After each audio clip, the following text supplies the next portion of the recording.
Hello dear students, कैसे आप सभी। आई होप कि आप सब अच्छे होंगे और अच्छे से अपने एग्जाम की तैयारी कर रहे होंगे। जैसा कि पिछले लेक्चर के अंदर हम पढ़ रहे हैं जनरल कैरेक्टरिस्टिक्स ऑफ एक्टिनाइड्स। इससे पहले हम 5 जो प्रॉपर्टीज हैं या जनरल कैरेक्टरिस्टिक्स हैं वो एक्टिनाइड्स के कर चुके हैं।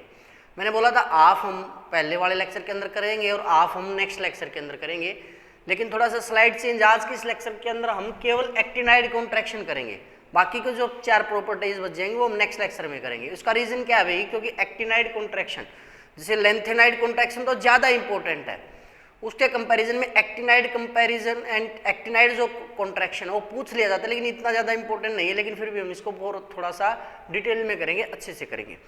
तो जैसा कि नाम से ही पता चल रहा है, जिसने लेंथेनाइड कॉन्ट्रैक्शन पढ़ रखा है भाई उसको एक्टिनाइड कॉन्ट्रैक्शन बहुत आसानी से समझ में आएगा। लेंथेनाइड कॉन्ट्रैक्शन में भी क्या होता था, जैसे जैसे एटॉमिक नंबर बढ़ता था एटॉमिक जो रेडियाई है वो लगातार डिक्रीज होता था। सेम केस किसके में है, एक्टिनाइड के केस में। एक्टिनाइड्स हमारे कहाँ से कहाँ है, एटॉमिक नंबर 90 से लेकर 103 तक। आपके सामने ये ग्राफ है, इसके अंदर आपको दिखा रखा है ionic radii along Y axis और atomic number along Z axis. इसमें अगर आप देखोगे सबसे पहला जो एलिमेंट है हमारा, सबसे पहला एक्टिनाइड है थ्योरियम। थ्योरियम का जो आयनिक रेडियाई है जब वो किस स्टेट में होता है, M3 पॉजिटिव की स्टेट में, तो 1.10 एंगस्ट्रॉम से ज़्यादा है। लेकिन जब वो M4 पॉजिटिव में, यहाँ पर 2 आयनिक फॉर्म में हमने एक्टिनाइड कॉन्ट्रैक्शन को दिखाया है। एक जब वो M4 पॉजिटिव की फॉर्म में यानी 4 इलेक्ट्रॉन जब वो लूज करता है, और एक जब वो 3 इलेक्ट्रॉन लूज करता है। जितने ज़्यादा इलेक्ट्रॉन लूज करेगा अभी कॉन्ट्रैक्शन उतना ज़्यादा होगा, न्यूक्लियर चार्ज उतना ज़्यादा होगा, तो साइज घट जाएगा। तो M3 पॉजिटिव में इस एलिमेंट की बात करें तो साइज कितना हमारा लगभग 1.10 एंगस्ट्रॉन के पास। लेकिन जब हम M4 पॉजिटिव में पढ़ते हैं तो साइज किसके बीच में हमारा 0.9 से 1.0 एंगस्ट्रॉन के बीच में है। ठीक है, तो यहाँ पर रीजन क्या है भाई कि यहाँ पर जो शील्डिंग है और यहाँ पर जो शील्डिंग है उसमें डिफरेंस आ गया है। ठीक है, अब मैं सबसे पहला एलिमेंट की अगर बात करूँ 90 है हमारा, जो सबसे पहला एलिमेंट है थ्योरियम, एटॉमिक नंबर 90, इसके अंदर 90 इलेक्ट्रॉन है और 90 ही क्या है हमारे प्रोटॉन है। ठीक है, जब हम मान लिया डायग्राम बनाएंगे, हालांकि यहाँ पर एग्जैक्ट तो नहीं दिखा रहे, हम सिंपल सा मान लेते हैं। सेंटर में 90 प्रोटॉन है और आउटर में 90 ही हमारे क्या हैं, इलेक्ट्रॉन है। अब इलेक्ट्रॉन और प्रोटॉन के बीच में अट्रैक्शन होती है न्यूक्लियस के बीच में, तो यहाँ पर जब इलेक्ट्रॉन बढ़ना स्टार्ट होता है 90 में हमारा जो इलेक्ट्रॉनिक कॉन्फ़िगरेशन वो क्या आई थी, 5f1। देखिए सारा कुछ पहले वाले लेक्चर से ही जुड़ के आ रहा है, ये चीज़ आपको याद होनी चाहिए। नहीं पता तो आपको लिंक डिस्क्रिप्शन में दे दूंगा मैं, उस लेक्चर से आप पहले, इससे पहले 3 लेक्चर आ चुके हैं हमारे, वो 3 लेक्चर देख करके आइए, फिर आप इस लेक्चर को देखिए, बहुत अच्छे से समझ में आएगा आपको, ये मेरा दावा है। बाकी अगर किसी को ना समझ में आए तो भाई इसके लिए क्या किया जा सकता है, वो और कहीं किसी और प्लेटफॉर्म पर जा सकता है, लेकिन हमारी कोशिश यही रहती है कि आपको ज़्यादा से ज़्यादा उस चीज़ के बारे में बताया जाए।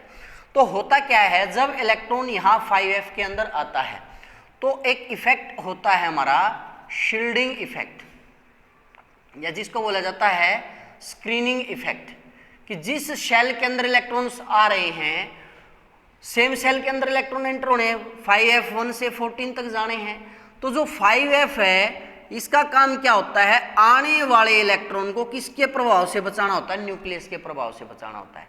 मतलब इन इलेक्ट्रॉन्स को किससे दूर रखना होता है, बुराई से दूर रखना है या प्रोटॉन से दूर रखना है। लेकिन 5f की स्ट्रक्चर ऐसी है कि जो उसका शील्डिंग इफेक्ट है वो क्या हो जाता है, पुअर।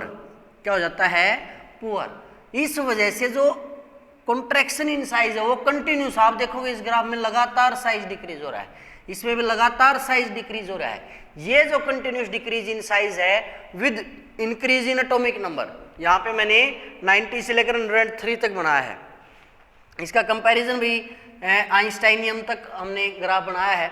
तो यहाँ पर क्या दिखाया गया है, एक्टिनाइड कॉन्ट्रैक्शन की आप डेफिनेशन लिखेंगे तो क्या डेफिनेशन होगी, it is defined as the regular decrease in a atomic और ionic radii of, यहाँ पे रेडियाई यूज किया गया, प्लूरल है भाई, क्योंकि एक ही कॉमन सेंटर है एक से ज़्यादा सर्कल के लिए, तो रेडियस की बजाय रेडियाई यूज किया गया है। तो decrease in atomic and ionic radii with increase in atomic number. तो कंडीशन क्या है अभी, साथ में एटॉमिक नंबर क्या हो रहा है हमारा, इंक्रीज। ये जो एटॉमिक नंबर इंक्रीज हो रहा है और साइज क्या हो रहा है, decrease. This decrease in size is called length actinide contraction. इस डिक्रीज को ही क्या बोला जाता है बेटा, एक्टिनाइड कॉन्ट्रैक्शन। इसके बाद आ जाता है काज ऑफ एक्टिनाइड कॉन्ट्रैक्शन, कि जो एक्टिनाइड कॉन्ट्रैक्शन है उसका रीजन क्या है। उसका रीजन मैंने आपको बताया कि जो 5F है उसका शील्डिंग इफेक्ट क्या है, पुअर, जिस वजह से जो इलेक्ट्रॉन सेम सेल के अंदर आ रहे हैं वो उनको गार्ड नहीं कर पाता न्यूक्लियस से, और कंटिन्यूस जो साइज है वो डिक्रीज होता रहता है with increase in atomic number. That is our cause of actinide contraction. तो यहाँ पर क्या लिख सकते हैं, actinide contraction is due to imperfect shielding, imperfect shielding of 5F electrons by another in the same subshell। कि सेम सबशेल के अंदर जो इलेक्ट्रॉन्स आ रहे हैं वो उसकी क्या करते हैं भाई, इम्परफेक्ट शील्डिंग करते हैं, उसको अच्छे शील्ड नहीं कर पाते हैं। तो यही क्या बन जाता है उसका काज ऑफ कॉन्ट्रैक्शन। तो इससे क्या होगा, as we move along a series, जैसे जैसे हम अलोंग ए सीरीज जाएंगे न्यूक्लियर चार्ज इंक्रीज होगा, न्यूक्लियस के ऊपर चार्ज बढ़ेगा। तो क्या लिखेंगे आगे, due to imperfect shielding of 5F orbital, ठीक है, ionic radii continuously decrease because nuclear charge and number of electron in 5F subshell increase which result in ultimate decrease in a size.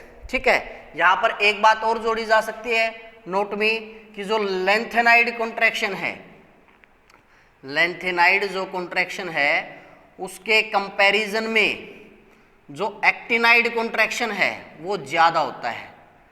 Actinide contraction जो है वो ज्यादा होता है, मोर होता है, ग्रेटर होता है। उसका रीजन क्या है भाई, 4F और 5F दोनों में पुअर शील्डिंग इफेक्ट तो 4F का भी है, यहाँ पे भी कंटिन्यूस साइड डिक्रीज होता है, लेकिन इससे भी कम शील्डिंग इफेक्ट किसका है, 5F का। ठीक है, तो actinide contraction have bigger jump between conjugative members as compare to lanthanides.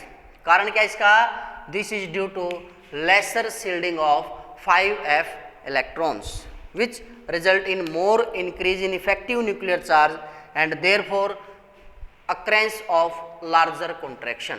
ठीक है, तो ये छोटा सा हमारा टॉपिक था।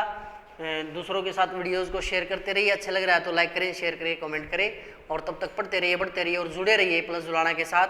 Thank you.